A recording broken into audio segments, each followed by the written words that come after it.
So next, we are going to move to our next presenter, who will be talking to us about ways that we can empower patients with self-management strategies. Dr. Angela Garcia will share insights into real-world barriers patients face in managing asthma and how healthcare professionals can better support them through education and care coordination. Dr. Garcia is the CEO of Garcia Consulting, a pharmacist, and a public health professional specializing in chronic disease management for asthma and COPD. She has held academic appointments in pharmacy, medicine, and public health, and has led initiatives through the Florida Asthma Coalition, yay for the home team, right? Focused on improving self-management and health literacy in underserved communities. Welcome, Dr. Garcia.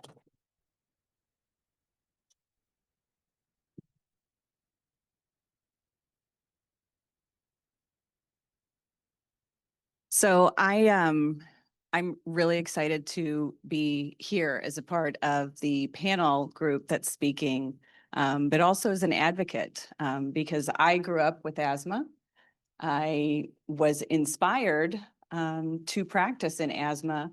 I did not understand the disease myself. And so Allison's story is a very real story. And I hope that from her story, everybody understands there's a humanistic part of this. We come, we practice, practice from a clinical setting, we practice from a community-based setting. But at the end of the day, this is a 24-hour, 7-day-a-week part of who people are or who people have to be taken care of. And so that is what started my journey. So living and practicing through the challenges of asthma self-management. It's a great term, self-management, right? But there's some problems with what we do.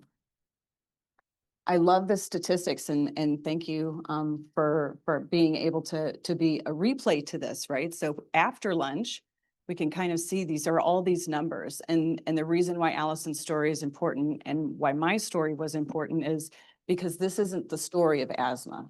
This is the numbers, but it's not the story. The story is the human beings that create these numbers. And that's important for us. And it's important for what we do and why we do what we do, where our passion lies in treating patients who do have asthma. And that's something that I hope at the end of the day, we remember there's a very humanistic part of what we do and why we do it and why we love that. So here's our poll question. In 2022, what percentage of children experienced an asthma episode or attack in the previous year? Right, you all know the thing, right? Go ahead, take a minute, let us know which one you think is the correct percentage. That includes everyone online as well.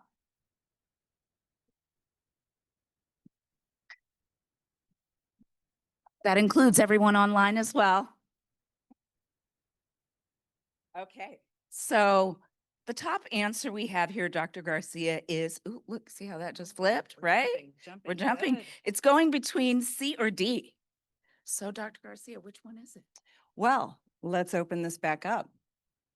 So with the Florida Youth Tobacco Survey, this is just our state survey, but every state has a similar survey. Where our statistics are a few years behind because obviously it takes time to get the survey out, get the survey back, and work with the data.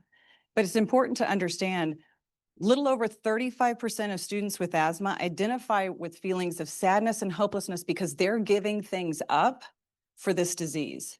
And that's not good self-management, but that's the reality for most children and young adults with asthma. And even with adults, right? Our statistics are a little bit different, but they're consistent. A few years ago, we had a survey showing 20% of students with asthma went one or more times in that previous year, right? So they're reporting this, that they were at the emergency department or urgent care. And we have this misunderstanding that urgent care is not as scary, not as dangerous, not as strong of a signal as the emergency department, right? but it's still an unplanned intervention in a disease state for management, right? It is a signal. And that's what we have been missing, right? We have signals that are showing a lack of control. We have signals that are showing a poor self-management strategy. In 2022, the year before, a little over 25% of children had experienced an asthma attack in the previous year. So we know that although it's gotten better, we're still seeing about 1 in 5 children. So if you think about your hand, right, you have 5 fingers. If you remove your thumb, you still have 4 fingers, but try to do something without that thumb. You can't. It's that important for us to address this as a statistic. And we know that children with uncontrolled asthma, right, there's an opportunity there. And we don't want to have an opportunity missed like Allison. So why am I not surprised with any of these statistics? Because I live that story too. Okay? I grew up going to the emergency department for the management of my asthma. My parents thought that once the asthma attack happened, then everything was fine because you got your medicine, you were breathing, and everything was okay. So it's back to normal. And that's not the real story of asthma. So when you are young, you start to identify differently with the way that people describe you, with the way that people talk to you, and the way that people treat you. And I was an asthmatic. That's what I was told. You're an asthmatic. I didn't know what that meant. Then I learned asthmatic is a person with asthma. But I wasn't a person with asthma. I was asthma. So everything bad about asthma. People were afraid of it. When I was in school, PE teachers didn't want you to participate. Coaches didn't want you on their team because you were dangerous. Siblings, we love our siblings, right? They say the most amazing things to you as you're growing up. They make you feel important and loved and valued in your family. I was the kid in the family that made us always have to go home. You're the one that makes us always have to leave every time we're having fun. And of course, I get to use that as leverage now as an adult with my older brother who feels horrible for saying those things. But that was my identity. I was the person who took fun from the family. I was the person who always made us miss out on things. I was the person that nobody wanted to spend the night because what if something happened? So you identify with this disease, and when you're an asthmatic, you learn all the limitations and everything that's wrong with you with this disease.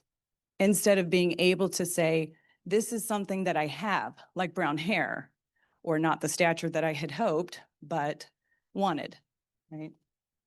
So what I did learn is that poor health literacy, especially around asthma, leads to increased asthma symptoms, because if you don't understand this disease, you don't understand how to manage this disease. And managing the disease is important. And if you don't manage this disease, you have a lesser quality of life, not just for you, but for your whole family, for your social circle, for people who know you. And it's important. I would live a limited life. That's what I knew. I wouldn't be able to do certain things. We weren't allowed to have pets. You couldn't go and do these things. You had all these limitations because you were an asthmatic. Instead of saying, whatever it is that you want to do, we're going to find a way. We're going to enable this. We're going to enable you to live the life you want, not have you live a limited life because you don't understand what's happening to you, and your family, your parents, your guardians don't understand what's happening to you. So self-management is not accommodating to the disease. That's what I lived. And that's why I decided that's not how I'm going to practice. That's not what my patients are going to live. Because we think that if you limit your activities behind your symptoms, then you're going to be fine. Growing up with asthma, you learn to accommodate what you could and could not do. That's not self-management, that's avoidance. And if we use the right word, then we understand avoidance is not a solution, right? Avoidance leads to problems. Self-management is what leads to a life well lived. And that's what patients deserved. Good days, right? I had more freedom to interact. I could do things that I wanted to do. I didn't feel limited. Those were the days that I wasn't as soon as I started having good days, the medication stopped. My parents thought she's not wheezing anymore, so she doesn't really need this medication, and so it would go in a drawer. That's the adult life I lived, because that's the child's life that I lived. I learned once my symptoms went away, I didn't need to use the medicine anymore. Then when the symptoms came back, that's when I would start to use the medicine again. And I was on that vicious cycle, right? And that's not self-management. Bad days, those were the days that everything changed. Then you're catching up. Then you're trying to figure out how do you fit your life that's not managed into the life that you needed to lead and what was happening before you had your attack or before your symptoms started to get more and more progressive. Bad days were isolating. Bad days were punitive. If you were having symptoms, you sat on the side. You didn't interact at school. You couldn't go anywhere. You couldn't do anything. It became a very isolating disease. So what do children do? They don't tell anybody. They hide their symptoms. What do teenagers do? They hide their symptoms and slam doors and then sneak out. Young adults, I know, right? Me and Allison, I'm feeling her. When you're a young adult, you start to make those different choices too, but everybody thinks they're managing, right? I am managing this disease. This is how I manage to live the life that I have. But most of that is making a choice that sets them up for something that's a little bit more dangerous and a little bit more drastic. The messaging from home, the messaging from school, the messaging with my family, the messaging with the health system was all the same. You're different, you're dangerous, and your life is limited. That was it. That was the message. So accommodating to this disease, we know now with all of our statistics, all the studies that we've done, all of the things that lead us from a life of symptom control and management to start to see a decline in the control, an increase in the symptoms and the access points into the healthcare system. We know that accommodating to the disease, not managing it, increases future impairment, increases future risk. Those are the things, those are the windows. And when you are interacting with patients, constantly assessing control, symptoms, and what things are different, because those kinds of conversations, those kinds of questions are what gives us a signal to say, it sounds like you're not well controlled right now. It sounds like you're starting to experience some symptoms. Let's think about what the triggers might be. Let's think about what's happening here. Because just accommodating to the disease and pulling back is not going to set this patient up for success. It's not going to set you up for success if you're the person that has that disease state. So we know that uncontrolled inflammation in the lungs and the bronchi leads to inspiratory changes, right? That's this hallmark of asthma, is that these things over time can start to do incredible damage to our lungs. And so the way that we live a life as a child affects the way that we're going to live that life as an adult. The things that are happening in our lungs as a child with asthma, a young adult with asthma, to an older person with asthma is a long story of exposure. And that exposure to that inflammation can be damaging to the point it's irreversible. And with asthma, this is part of the confusion of the disease, is you have this reversibility, which in the clinical space, we want the patient to be reversible. You have an issue, we want it to reverse and come back to normal. But the messaging the person with that disease is, this isn't really a bad thing, because sometimes it's good and sometimes it's bad and it's fine and it goes back to normal.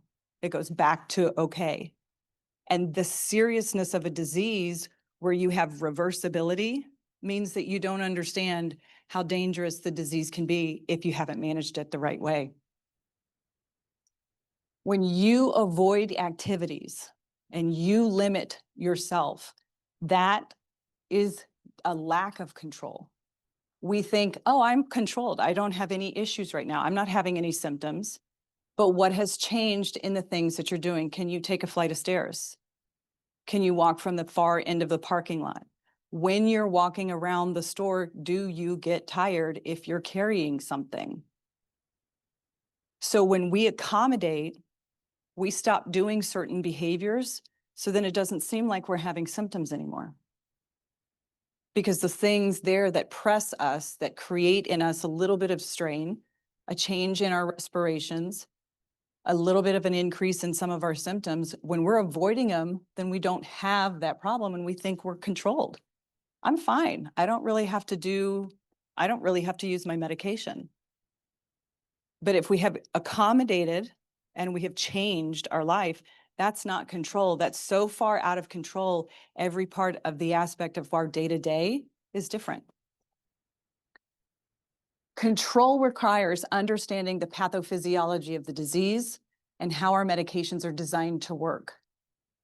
And if we can understand that, if we can help our patients understand that, if we can communicate that story, then there begins to be the first part of understanding. And understanding the disease is what sets somebody up for the ability for self-management.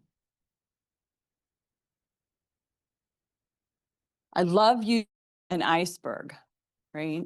Because when we think about asthma, we think about the scary part of asthma. The scary part of asthma for patients who have asthma is a bronchospasm. But a bronchospasm within 12 hours will actually reside all on its own. If you've never experienced a bronchospasm, you don't want to wait 12 hours for that to happen. Not being able to breathe is a very scary feeling.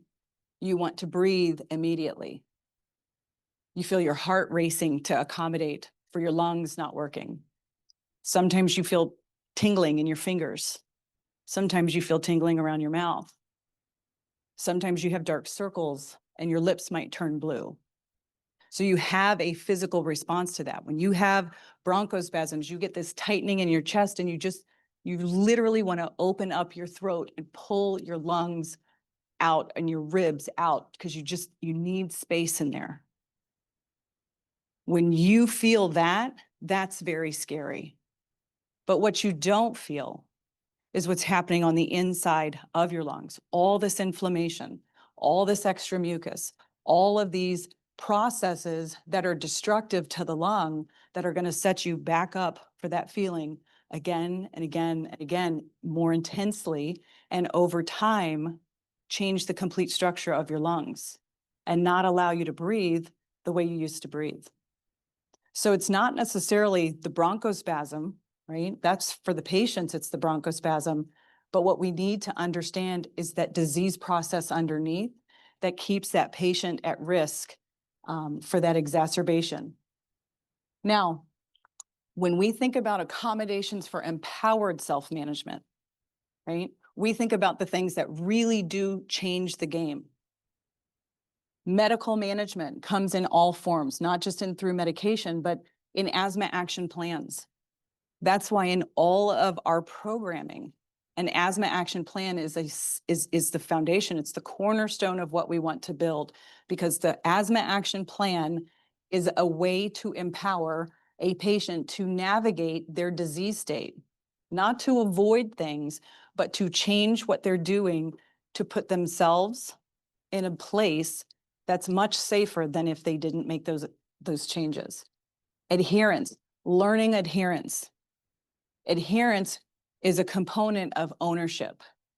I can be told to do something, or I can understand why I need to do it, and then I own that. I want to do that because I know if I don't, there's a consequence that I want to avoid beyond just being told something. When we look at the monitoring for airflow, we know that peak flow meters are valuable from a home-based perspective, but if the technique's not right, data doesn't show what we need it to show. So we don't have good data to make good judgments. But it's important to make sure that patients have access to peak flow meters, have access to spacers, have access to these things, but they have to know how to use them. And that's the time that requires conversation. That's what requires the ability to change and shift health literacy. When we look at lifestyle management or lifestyle adjustments, we want to look at trigger reduction strategies because you can fix your life. You can fix your world. My house, it is free of triggers, but I don't get to stay in my house every day. Some days I'm like, I just want to go home. And other days I'm like, get me out of here. I need to see something other than my house. But I leave my house and I enter a world that I cannot control. I can't control if someone walks in front of me vaping or smoking. I can't control if I sit in an airplane and someone beside me has really strong cologne. I can't control if somebody sits beside me who's a chain smoker and just the air around them, it's coming out of their skin, it's in their clothes. I can't control for that. So if I think just by staying at home and controlling my small little world, that this disease is not going to be a problem or be bothersome, I'm setting myself up. And that literacy, that health literacy around that is important. Looking at healthy nutrition, inflammatory-based diets increase the inflammation in our bodies, which does affect how we breathe. It affects the whole system. School learning environments. It's important that children are empowered in school environments, that the students are empowered in the school environments, and the workplace is empowered. Poor health literacy is expensive. Being able to utilize a support system and a team is essential. And that team is parents and caregivers, the patient themselves, siblings and friends, coaches, and healthcare providers. The assumption that the patient understands what we're telling them is dangerous. We have to be able to ask the right questions. We have to be able to engage with them to make sure that they understand and they can repeat it back and the conversation continues and they are actually truly making those changes.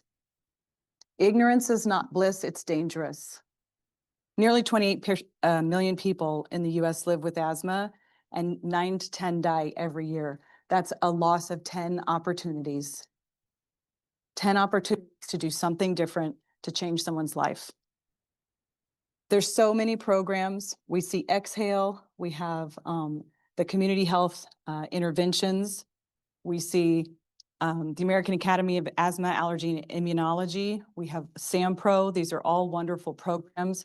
Open Airways and Asthma 101 with the American Lung Association, and our state-run programs. There are all sorts of programs that are there. They help us embrace health literacy. They help us dispel myths and make changes. They're amazing tools that we can utilize. And it's important, self-management is important to understand. If you want to change health outcomes, that's the last step in the process. The first step is changing health beliefs. And you cannot change a health belief without a relationship. You can't.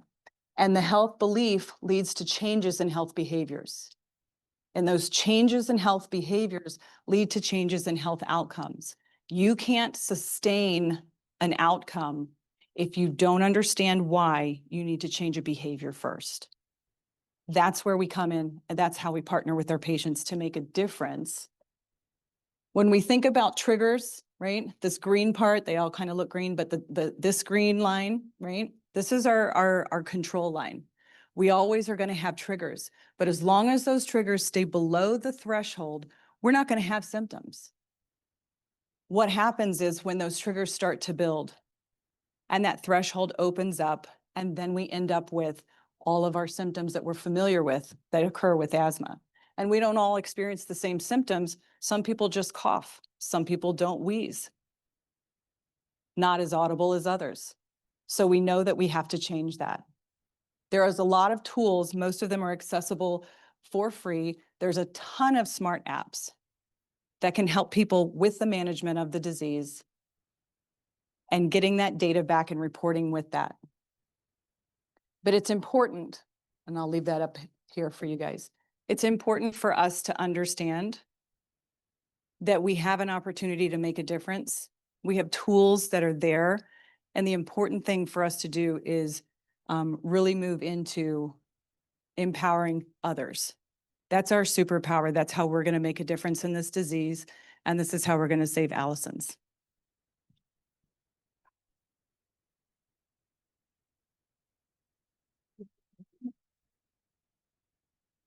Thank you so much, Dr. Garcia, for that empowering and I hope inspiring and just helping us think what we could do better. I know we have some great questions after all of that information.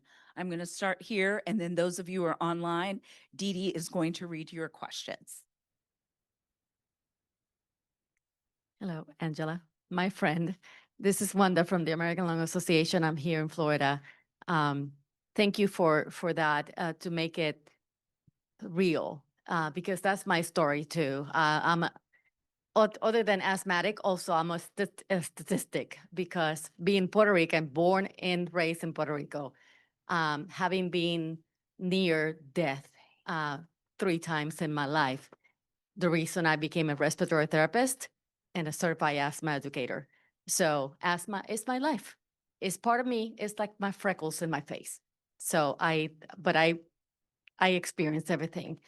And it's true, siblings, you have no idea how siblings are affected. My middle brother had to be hospitalized for no reason, because one that was always getting the attention, one that was always in the hospital. Christmas. Oh, it was my first, I was always spending Christmas in the hospital. So not until I became a mother, that's when my asthma changed for good. And also learning how to manage my asthma. But thank you for bringing that up, the information about the family, how the family felt.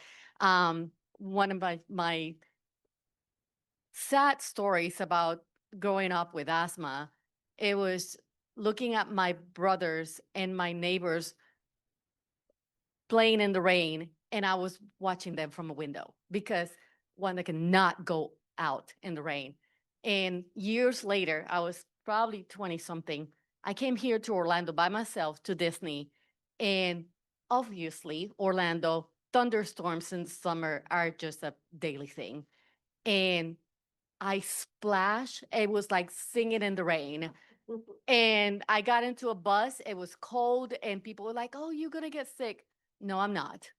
As soon as I got to a hotel, changed clothes, and never had any asthma problems. So thank you again for bringing the story, and for Miss Lisa for bringing the Allison story, because again, everybody that knows me knows that I also lost my cousin Rosalie at 15 years old from an asthma attack.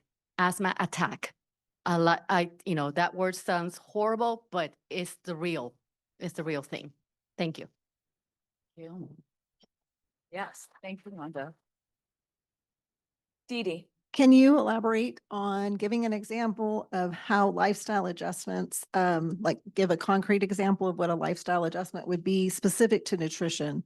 Our online community is doing homework and research and desk research, trying to find information, and they're having a hard time. Asthma is never a disease that exists on its own, right? Asthma is a cluster, right? It's a group of presentations. And usually if a person has asthma, they tend to have other inflammatory things. Maybe it's dermatitis, maybe it's eczema, psoriasis. It might have food allergies or food sensitivities. And so whether you look at food sensitivities and things that can help, that not help, but increase inflammation in the body, those are things that may not register as a full allergy, like a food allergy that would make you have a rash, or actually end up progressing to something like a wheezing. You can end up looking at diets that are low inflammatory based diets. There's several different types of diets that are out there. And I don't like to use the word diet, because immediately I'm like,